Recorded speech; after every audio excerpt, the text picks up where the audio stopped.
Why do we wheelie? Is it to flex on our friends at the trailhead? Is it because we think riding a certain distance would prove our bike handling or bike control abilities? Or is there something that's even more important than that? I will never claim to be the best at wheelies, but what I am really good at is using the fundamentals of the wheelie technique to do things on the trail that are even more useful. The one thing you're gonna need for this video is to be able to do a wheelie with one full pedal rotation. That's it. If you can't do wheelies yet, just finish watching this video so you can understand exactly how it's gonna play into your riding to be able to do a wheelie. That'll give you all the motivation you need to learn how to do a wheelie. Now that we've got that out of the way, the one element from the wheelie that I need from you is that motion where you've got your body weight moving behind the saddle as you initiate the pedal movement. We're gonna do exactly that for these two techniques. The only difference is that you're gonna do it standing up instead of sitting down. Everything else is exactly the same. Now might be a great time for a quick refresher on standing wheelies, or maybe you haven't practiced them yet. Let me show you exactly what I mean. Step 1, roll along at a slow speed and put your opposite foot on the top of the pedal stroke.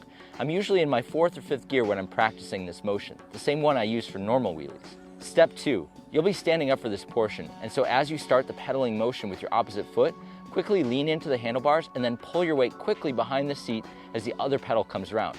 This should pull the front wheel off the ground. Step 3, as your strong foot comes around on the pedal, you'll coast for a second on the back wheel before it drops back down. This singular motion is what's gonna get us through these next two skills and a lot more.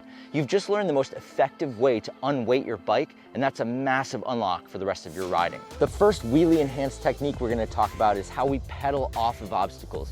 It's sometimes called a wheelie drop, and it's as simple as doing a small wheelie at the edge of an obstacle to help you ride off. It's very consistent, it's very safe, and it's something that you can practice just about anywhere. A lot of people like to practice it off of curbs because it's a pretty low consequence environment. You start there and then you find something a little bit bigger and a little bit bigger and a little bit bigger, and then you can take it to the trail. Number 2 is all about the landing, and it kind of depends what you're landing on, but as you're getting started and landing on flat stuff, I would suggest either being centered on the bike or slightly back. When you land slightly back on the bike, it gives your bike and body a chance to soak up the hit as you're landing, and it's a lot easier on you as you're going through multiple reps learning how to do this. One quick thing I want to mention about wheelie drops. The idea is not to get your front wheel as high as possible when you're wheeling off something. You're going to figure this out real quick when you start practicing on curbs, but you want to have that front wheel in kind of a mid to low level as you're going off the drop. The other cool thing about doing wheelie drops is that it's not that far off from doing a wheelie gap, which is how trials riders jump massive distances from point A to point B.